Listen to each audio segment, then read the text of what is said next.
میں نے تائی جان کو بتایا کہ کس طرح زوریز نے مجھ سے گھٹیا قسم کی باتیں کی ہیں۔ میری بات سن کر کچھ دیر تو تائی جان ہکا بکا سی مجھے دیکھتی رہی، اور پھر اتنی زور کا تماچا انہوں نے میرے منہ پہ مارا کہ میری روح تک کانپ اٹھی۔ میں پھٹی پھٹی آنکھوں سے تائی جان کو دیکھنے لگی۔ انہیں میری بات پر اعتبار نہیں ہوا تھا۔ وہ بے یقینی سے مجھے دیکھتے ہوئے کہنے لگی، میں سوچ بھی نہیں سکتی تھی عائشہ، تم اتنی گھری ہوئی حرکت کر سکتی ہو۔ پہلے تم جان بوجھ کے ڈرائنگ روم میں آئی تاکہ میری بیٹی کا رشتہ نہ ہو، اس کے بعد جب اس کا رشتہ ہو گیا تو اب تم ہر ممکن کوشش کر رہی ہو کہ یہ رشتہ ختم ہو جائے۔ آخر کیا دشمنی ہے تمہاری میری ہمنا کے ساتھ؟ ساری زندگی میں نے تمہاری ماں کو برداشت کیا، ہر کوئی مجھے تمہاری ماں سے کمپیئر کرتا تھا۔ میں سانولی رنگت کی تھی، تمہاری ماں خوبصورت تھی۔ جب وہ اس گھر میں آئی تو میرے لیے زندگی مشکل ہو گئی تھی۔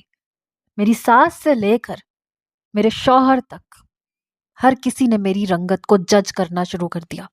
تمہاری ماں کو آئے 4 دن نہ ہوئے اور وہ سب کی راج دلاری بن گئی، اور میں جو اتنے سالوں سے اس پورے گھر کی خدمت کر رہی تھی، میں سب کی نظروں میں بیکار کچرا ہو گئی۔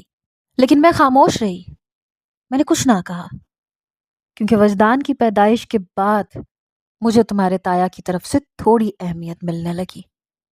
پھر ہمنا میری زندگی میں آئی تو میں نے کسی بات کو دل سے نہ لگاتے ہوئے ہر بات کو فراموش کر دیا۔ میں یہ بھول گئی کہ کس طرح تمہاری ماں کی وجہ سے میں نے مشکل دن گزارے تھے۔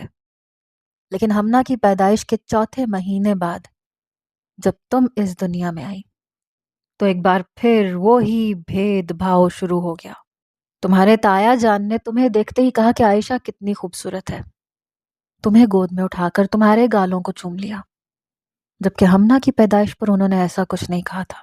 اس دن میرا دل بری طرح رویا تھا کہ انہوں نے میری بیٹی سے کہیں زیادہ تمہیں اہمیت دی، لیکن پھر یہ سوچ کر میں نے تمہیں سینے سے لگا لیا کہ تم بھی میرا ہی خون ہو، اسی خاندان کی بچی ہو۔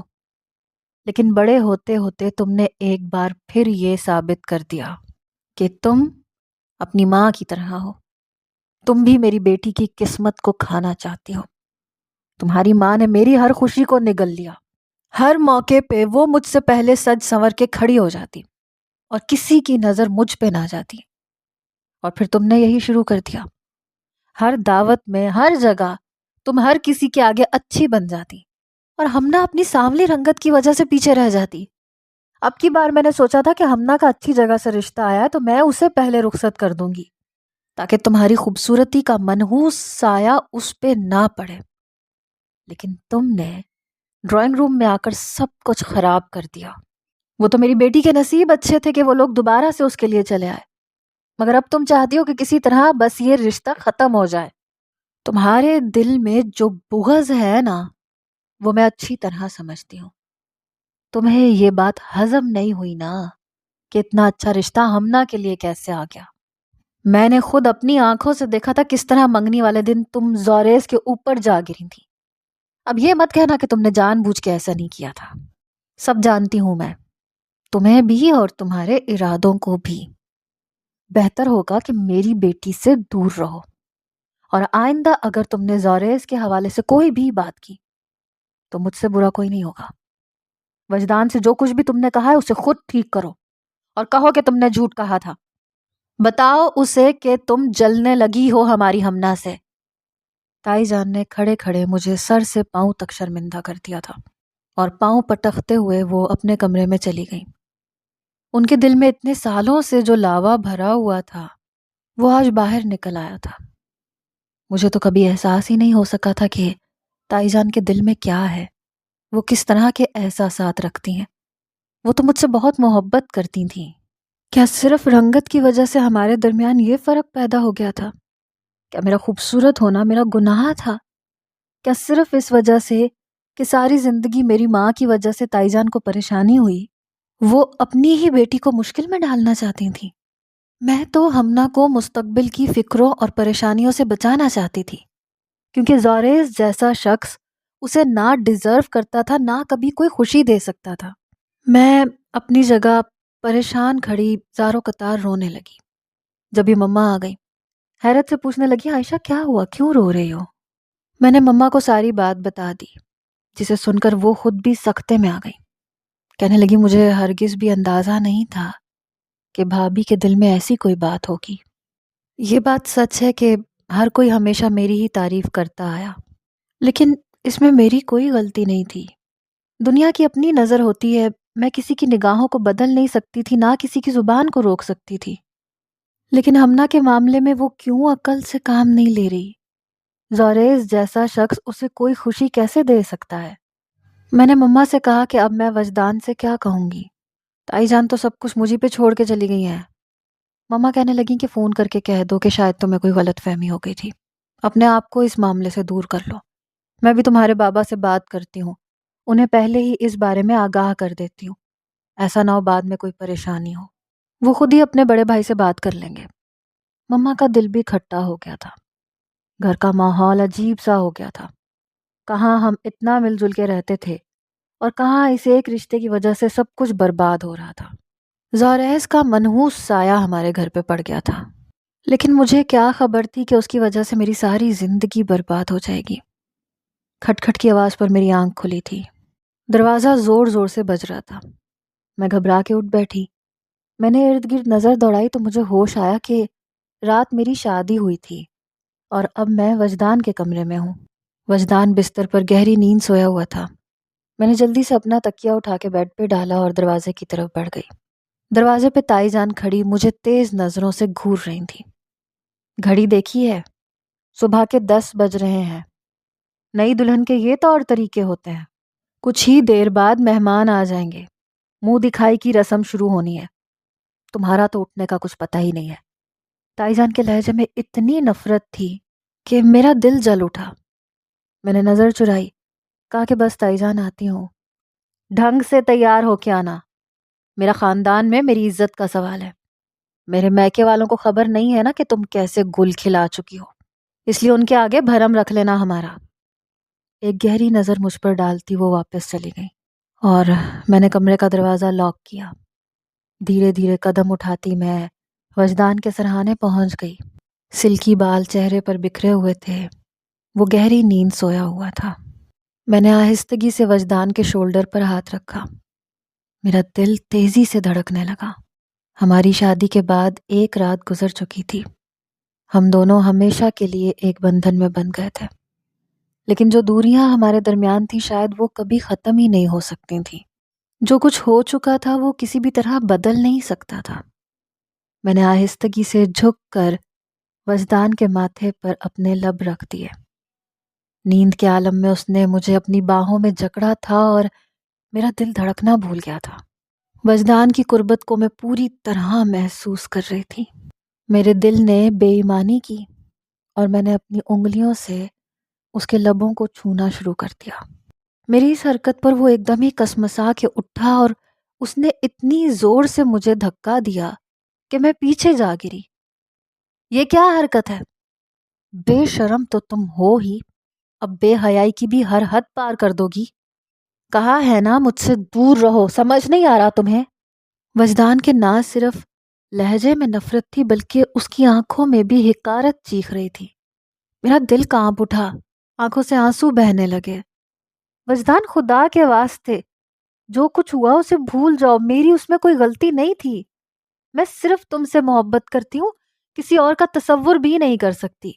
اپنی زبان بند کر لو عائشہ، بہتر ہوگا کہ مجھے اس بارے میں کوئی بات نہ کرو۔ چچا جان کی عزت کا خیال نہ ہوتا تو کبھی تمہیں اس کمرے میں جگہ بھی نہ دیتا۔ شکر کرو کہ میں نے تمہاری عزت اور تمہارا بھرم رکھ لیا، ورنہ جس طرح تم نے رسوائی کے دروازے کھولے ہیں نا، تمہیں تو اس ذلت اور شرمندگی سے مر جانا چاہیے تھا۔ آئندہ مجھے چھونے کی کوشش بھی مت کرنا، تمہارے ناپاک وجود کو میں اپنے قریب برداشت بھی نہیں کر سکتا۔ وجدان غصے میں کمرے سے ہی باہر نکل کے چلا گیا اور میں بالکل ہکا بکا رہ گئی۔ یقین ہی نہیں آتا تھا کہ یہ وہی شخص ہے جو بچپن سے مجھے جانتا تھا، جس کے ساتھ میں نے اپنی زندگی کا ہر ایک لمحہ گزارا تھا۔ وہ مجھ سے اس قدر بدگمان کیسے ہو سکتا تھا؟ آنسو پونچھتے ہوئے میں نے اپنے کپڑے نکالے، تائی جان کے حکم پر تیار ہو گئی۔ آئینے میں اپنے آپ پر آخری نظر ڈالی تو میں واقعی بہت خوبصورت لگ رہی تھی، لیکن اس خوبصورتی کا کوئی فائدہ نہیں تھا۔ میری زندگی پر زوریز نام کا جو منحوس سایہ لہرایا تھا اس کے بعد شاید کبھی بھی کچھ بھی اچھا نہیں ہو سکتا تھا۔ بستر ٹھیک کرتی میں کمرے سے باہر نکل آئی۔ ہمنا ڈائننگ ٹیبل پر ہی بیٹھی تھی، مجھے دیکھتے ہی اٹھ کے اپنے کمرے میں چلی گئی۔ اس کی آنکھوں کی نفرت کو بھی میں پوری طرح محسوس کر سکتی تھی۔ تائی جان نے بھی منہ پھیر لیا۔ میں خاموشی سے چیئر پہ بیٹھ گئی۔ مما میرے لیے ناشتہ لے آئیں۔ وجدان کہاں ہے بیٹے؟ رسم کے مطابق لڑکی والے ناشتہ لے کے آتے ہیں۔ اب ہم تو اسی گھر میں رہتے ہیں، اس لیے میں نے ناشتہ تیار کر دیا۔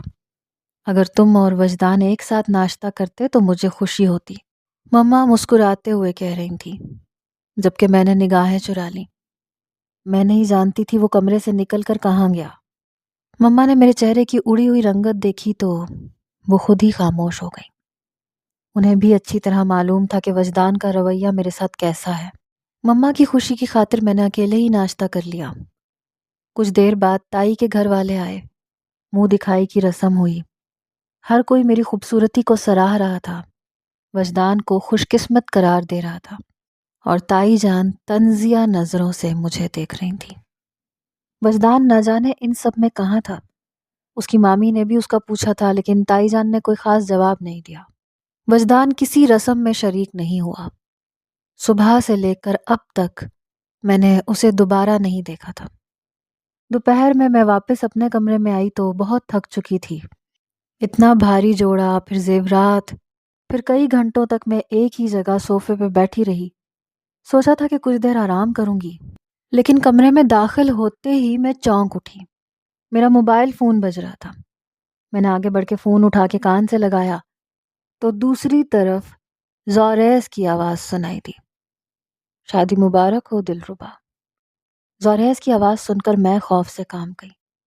اتنا کچھ برباد کرنے کے بعد بھی اس شخص کو سکون نہیں آیا تھا۔ تمہاری ہمت کیسے ہوئی مجھے فون کرنے کی؟ آئندہ اگر فون کیا نا مجھے تو مجھ سے برا کوئی نہیں ہوگا۔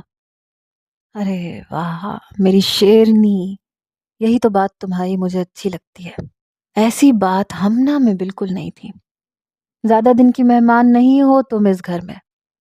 تمہیں کیا لگتا ہے وجدان بہت عرصے تک تمہیں سینے سے لگا کے رکھے گا؟ مرد کے دل میں عورت کے لیے بدگمانی آ جائے تو کسی طرح نہیں جا سکتی، اور وہ تم سے پوری طرح بدگمان ہو چکا ہے۔ ہاں میں ضرور تمہارا منتظر ہوں۔ میرے گھر کے اور دل کے دروازے تمہارے لیے کھلے ہیں ہمیشہ عائشہ۔ اتنی محبت دوں گا تمہیں کہ وجدان کو ہمیشہ کے لیے بھول جاؤ گی۔ اس سے پہلے کہ میں فون کاٹتی، پیچھے سے وجدان نے میرے ہاتھوں سے فون چھینا اور آخری جملے اس نے سن لیے۔ بنا کچھ کہے اس نے فون دیوار پہ دے مارا۔ میں پوری طرح کانپ کے رہ گئی۔ فون کے ٹکڑے ہی ٹکڑے بکھر گئے۔ آج کے بعد نہ تم کوئی فون استعمال کرو گی اور نہ اس گھر سے باہر نکلو گی۔ اگر اس گھر کی دہلیز سے قدم بھی باہر نکالا تو میں خود تمہاری ٹانگیں توڑ دوں گا۔ میری آنکھوں میں آنکھیں ڈال کے وہ غراتے ہوئے کہہ رہا تھا، وجدان میری بات سنو، میں نے کچھ نہیں کیا۔ اس کا خود فون آیا تھا، وہ میرے پیچھے۔ شٹ اپ عائشہ، تمہیں ذرا بھی شرم نہیں آتی؟ اتنا کچھ کرنے کے بعد بھی ابھی بھی تم اپنی صفائی دے رہی ہو۔ جو کچھ بھی ہوا ہے میں نے اپنی آنکھوں سے دیکھا ہے۔ تمہیں کیا لگتا ہے میں اندھا ہوں یا پھر اتنا بے وقوف ہوں کہ اتنا کچھ دیکھ کے بھی سب کچھ بھول جاؤں گا؟ اچھی طرح جانتا ہوں میں، یہ جو تمہاری معصومیت ہے نا، یہ سب صرف ایک ڈرامہ ہے۔ ہماری زندگیاں برباد کر کے تم بہت خوش ہو۔ ہمنا نے مجھے کئی بار بتایا کہ تمہیں مردوں کے دلوں سے کھیلنے کا شوق ہے۔ میں بے وقوف تھا جو اپنی بہن کی بات پر اعتبار نہ کر سکا، سمجھ نہ سکا کہ تمہاری اصلیت کیا ہے۔ لیکن جب سب کچھ اپنی آنکھوں سے دیکھا نا تو ہر بات شیشے کی طرح صاف ہو گئی۔ اچھی طرح سمجھ گیا ہوں کہ زوریز کو تم نے اپنے جال میں پھنسایا تھا، اور اب جب وہ تمہارے پیچھے دیوانہ ہو گیا ہے تو تم اسے ہی بد کردار کہہ رہی ہو۔ لیکن میں اب تمہاری کسی چال میں نہیں آنے والا۔ یاد رکھنا میں نے تم سے نکاح ضرور کیا ہے، لیکن تمہیں بیوی کا درجہ کبھی نہیں دوں گا۔ تم جیسی بد کردار لڑکی سے میرا کوئی تعلق نہیں ہو سکتا۔ مجھے میری ہی نظروں میں گرا کر وجدان واش روم میں چلا گیا، اور میں فرش پر بیٹھی اپنی قسمت پر ماتم کر رہی تھی۔ محبت مل کر بھی نہ ملے تو اس سے بڑھ کر بدنصیبی کیا ہو سکتی ہے؟ میرا ہو کر بھی وجدان میرا نہیں ہوا۔ میری دعائیں قبول ہو کر بھی میرے لیے بد دعائیں بن گئی۔ وہ میرا ہم سفر تھا لیکن اس سے کوئی ہم نوائی نہ تھی۔ وہ کڑی دھوپ تھا اور میں چھاؤں بن چکی تھی۔ ایک ساتھ ہو کر بھی ہمارا ملن ممکن ہی نہیں رہا تھا۔ آنسو پونچھتے میری نظر اپنی مہندی بھرے ہاتھوں پہ چلی گئی، جہاں وجدان کا نام مہندی کے سرخ رنگ سے پوری طرح نمایاں تھا۔ کتنے ہی گھنٹے میں ایسے ہی اپنی بے بسی پر آنسو بہاتی رہی۔ وجدان کپڑے تبدیل کر کے کمرے سے باہر جا چکا تھا۔ وہ کہاں گیا تھا، کیوں گیا تھا اور کب واپس آنے والا تھا، مجھے کچھ خبر نہیں تھی۔ زندگی اب ایسے ہی گزرنی تھی، کیونکہ زوریز نے کچھ بھی نہیں چھوڑا تھا۔ اس دن تائی جان کے کہنے پر میں نے وجدان کو فون لگایا تھا۔ اس سے کہا تھا کہ مجھے غلط فہمی ہو گئی تھی، شاید میں نے ہی ہر چیز کو زیادہ سیریس لے لیا۔ میری بات سن کر وجدان نے مجھے ڈانٹا تھا۔ عائشہ، تمہاری وجہ سے میں نے اماں سے نہ جانے کیا کچھ کہہ دیا، اور اب تم کہہ رہی ہو کہ تمہیں غلط فہمی ہوئی تھی۔ میں نے وجدان سے معافی مانگ لی تھی۔ اس کی محبت میرے لیے بہت وسیع تھی۔ اس نے فوراً مجھے معاف کر دیا تھا۔ اگلے ہی دن زوریز ہمارے گھر چلا آیا۔ اتفاق سے دروازہ میں نے ہی کھولا تھا، اسی لیے اسے دیکھ کر میں ایک دم پریشان ہو گئی۔ پھر میں پیچھے ہٹی، اسے ڈرائنگ روم کا راستہ دیا۔ وہ ڈرائنگ روم میں جا کے بیٹھا تو میں نے فوراً کہا کہ میں تایا جان کو بلا کے لاتی ہوں۔ وہ مسکرایا، کہنے لگا میں تو تم سے ملنے آیا ہوں عائشہ، کسی اور کو بلانے کی کیا ضرورت ہے۔ میں نے گھبرا کے اس کی جانب دیکھا تو وہ اٹھ کے میرے قریب آ گیا، مجھے بازو سے پکڑا اور مجھ پہ جھکتے ہوئے کہنے لگا، پہلے تم سے مل لوں، پھر باقی سب سے بھی مل لوں گا۔ اس کی سیاہ نگاہیں میرے وجود پر جمی ہوئی تھیں۔ میری سانس رک سی گئی۔ مجھے ہرگز بھی امید نہیں تھی کہ وہ ہمارے ہی گھر میں کھڑے ہو کر ایسی کوئی حرکت کر سکتا ہے۔ زوریز کی بے باکی نے میرے ہوش اڑائے تھے۔ چھوڑے میرا ہاتھ، میری آنکھوں میں آنسو چمکنے لگے۔ زوریز نے اپنی انگلیوں سے میرے چہرے پر آتی لٹوں کو پیچھے کیا، کہنے لگا انہی زلفوں کا تو میں اسیر ہو گیا ہوں۔ ہمنا سے تعلق اس لیے جوڑا ہے تاکہ آپ سے رابطہ رہے۔ اس نے اپنی سانسیں میرے چہرے پر چھوڑی تھیں۔ میں نے گھبرا کر اپنی آنکھیں بند کر لیں۔ یہ خوف ستا رہا تھا کہ اگر کوئی آ گیا تو کیا ہوگا، لیکن لگتا تھا کہ زوریز کو کسی بات کا کوئی خوف ہی نہیں ہے۔ جیسے ہی اس نے اپنی انگلیوں سے میرے لبوں کو چھوا تو میری برداشت ختم ہو گئی۔ میں نے بڑی مشکل سے خود کو اس کے شکنجے سے آزاد کروایا، لیکن اس سے پہلے کہ میں اس کی اس بے باکی حرکت پر اسے کچھ کہتی، تائی جان چلی آئیں۔ زوریز کو اور مجھے دیکھ کر وہ کچھ چونک سی گئی، کیونکہ زوریز میرے بہت قریب کھڑا تھا، مگر تائی جان کو دیکھتے ہی اس نے پینترا بدلا، مسکرا کے تائی جان کو سلام کرتے ہوئے بہت تہذیب کے ساتھ صوفے پہ بیٹھ گیا۔ میں فوراً ہی کمرے سے باہر نکل گئی۔ اندر سے باتوں کی آواز آ رہی تھی۔ وہ کہہ رہا تھا کہ بس یہاں سے گزر رہا تھا تو سوچا آپ کو سلام کرتا چلوں، اسی بہانے ہمنا سے بھی ملاقات ہو جائے گی۔ کچھ ہی دیر بعد تائی جان نے ہمنا کو ڈرائنگ روم میں بلا لیا، پھر مجھے حکم دیا کہ میں فوراً کچھ انتظامات کر دوں تاکہ نئے داماد کے آگے ٹیبل سجائی جا سکے۔ جلے ہوئے دل کے ساتھ میں نے بہت کچھ تیار کیا۔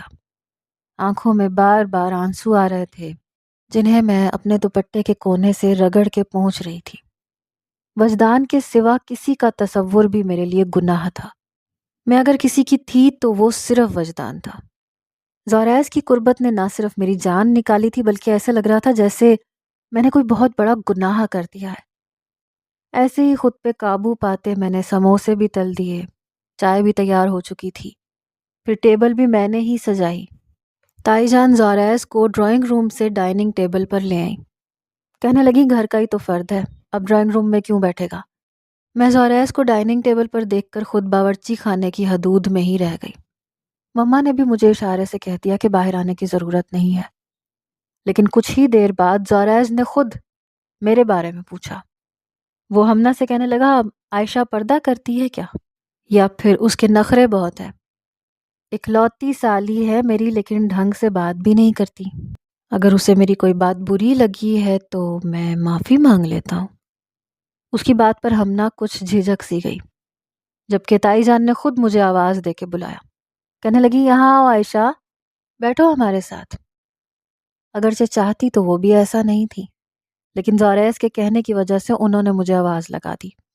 میں جا کے بیٹھ گئی۔ پھر کچھ دیر بعد زوریس نے وہ حرکت کی کہ میرے ہاتھ پاؤں کانپنے لگے۔ اس نے ٹیبل کے نیچے سے میرے پیروں کو اپنے پیر سے سہلایا تھا۔ میں نے گھبرا کے اپنے پیر پیچھے کیے۔ اس کے چہرے پر ایک گہری مسکراہٹ ناچ رہی تھی۔ بظاہر اس کی نگاہیں ہمنا پر تھیں، لیکن میں بخوبی اس بات کو محسوس کر سکتی تھی کہ وہ ترچھی نگاہوں سے مجھے ہی دیکھ رہا تھا۔ کچھ ہی دیر بعد میں ڈائننگ ٹیبل سے اٹھ کر اپنے کمرے کی طرف دوڑ پڑی۔ کمرہ بند کر کے گہری گہری سانسیں لیتے میں نے خود کو نارمل کرنے کی کوشش کی۔ یہ کیسی مصیبت میرے سر آ گئی تھی۔ نہ میں زوریس کی کسی سے شکایت کر سکتی تھی اور نہ ہی میں خود کو اس سے بچا سکتی تھی۔ ہم ایک ہی گھر میں رہتے تھے اور اب تو وہ بے دھڑک آنے جانے لگا تھا، اور خود سے کہیں زیادہ افسوس اور فکر مجھے ہمنا کی تھی۔ تھوڑی دیر بعد زوریس واپس چلا گیا، لیکن میں اپنے کمرے سے نہ نکلی۔ ایسے ہی شام ہوئی تو ہمنا میرے کمرے میں چلی آئی۔ کہنے لگی، کیا بات ہے، جب سے زوریس گیا ہے تم کمرے سے باہر نہیں نکلی؟ لگتا ہے تمہیں زوریس پسند نہیں ہے، یا پھر اس کا اور میرا ساتھ پسند نہیں ہے۔ میرے سامنے بیٹھی وہ گہری نظروں سے مجھے دیکھ رہی تھی، جیسے کچھ کھوجنا چاہتی ہو۔ میں نے ہمنا سے کہا، ہمنا کیا ہو گیا یار؟ ہم دونوں بچپن سے دوست ہیں، میں تم سے بہت محبت کرتی ہوں، میں دل سے تمہاری خوشی چاہتی ہوں، لیکن نہ جانے کیوں مجھے لگتا ہے جیسے زوریس تمہارے لیے مناسب نہیں ہے۔ میں نے سوچا تھا کہ ڈھکے چھپے لفظوں میں ہمنا کو سمجھانے کی کوشش کروں گی، لیکن میری بات سن کر اس کے چہرے پہ گہری مسکراہٹ آ گئی۔ مجھے یقین تھا تم ایسی ہی کوئی بات کرو گی۔ پتہ ہے کیا بات ہے، زوریس پڑھا لکھا ہے، پیسے والا ہے، ہینڈسم ہے، اور سب سے بڑھ کر یہ کہ وہ مجھ سے محبت کرنے لگا ہے۔ بس یہ بات تم سے برداشت نہیں ہو رہی۔ خیر، میں تمہیں یہ کہنے آئی تھی کہ کل کالج سے واپسی پر میں زوریس کے ساتھ لنچ پر جاؤں گی۔ میری مجبوری یہ ہے کہ مجھے تمہیں بھی ساتھ لے جانا پڑے گا، کیونکہ اماں اور بابا تو کبھی اس بات کی اجازت نہیں دیں گے۔ چھپ کر ہی مجھے جانا ہے، اور ہم کالج سے ساتھ آتے جاتے ہیں، اس لیے تمہیں لے جانا مجبوری بن گیا ہے۔ اب یہ تمہاری مرضی ہے کہ تم میرے ساتھ چلو گی یا کالج کے باہر بیٹھ کے میرا انتظار کرو گی۔ ہاں، مگر یہ یاد رکھنا کہ گھر میں یہ بات کسی کو پتہ نہ چلے، اور خاص کر وجدان بھائی کو۔ ہمنا کی بات سن کر میں چونک اٹھی۔ کیا کہہ رہی ہو؟ کالج کے باہر میں کہاں بیٹھوں گی؟ اور تمہارے اور زوریس کے ساتھ بھی میرا کوئی کام نہیں ہے، اور پھر یوں چھپ چھپ کر ملنے کی کیا ضرورت ہے؟ ہمنا کی باتوں نے مجھے پوری طرح حیران کر دیا تھا۔ وہ تو ایسی لڑکی تھی ہی نہیں، پھر اچانک سے اسے کیا ہو گیا تھا؟ وہ مسکرائی، کہنے لگی، میں زوریس کو چھوڑنے دروازے تک گئی تھی۔ وہ کہنے لگا کہ اتنے لوگوں میں تو وہ مجھ سے ڈھنگ سے بات بھی نہیں کر سکتا، اسی لیے وہ تنہائی میں ملاقات کرنا چاہتا ہے۔ اس نے خود مجھ سے کہا ہے کہ وہ کل کالج سے واپسی میں اپنی گاڑی پہ ہمیں پک کر لے گا۔ اب میں اسے منع تو نہیں کر سکتی تھی، تو تم سوچ لو کہ تمہیں ہمارے ساتھ جانا ہے یا پھر کالج کے دروازے پر چوکیدار کے ساتھ چوکیداری کرنی ہے۔ ہمنا آئی برو اچکاتے ہوئے میری جانب دیکھنے لگی، اور مجھے لگا جیسے میرے پاس اور کوئی آپشن نہ ہو۔ میں نے آہستگی سے کہا کہ میں کالج کے دروازے پر بیٹھ کے انتظار کر لوں گی۔ وہ زور سے ہنسی، کہنے لگی، اچھی طرح جانتی ہوں میں حسد کرنے لگی ہو مجھ سے۔ کیا ہے نا کہ وجدان بھائی زوریس جیسے ہینڈسم اور پیسے والے نہیں ہیں، شاید اسی لیے۔ یہ کہہ کے ہمنا تو کمرے سے باہر نکل گئی، لیکن میری آنکھوں سے آنسو بہہ نکلے تھے۔ میری سب سے پیاری دوست، بچپن کی سہیلی، میری کزن کیسے میرے ساتھ اس طرح کی بات کر سکتی تھی؟ اور وجدان کوئی غیر تو نہیں تھا، اس کا اپنا بھائی تھا، پھر وہ کیسے وجدان اور زوریس کا موازنہ کر سکتی تھی؟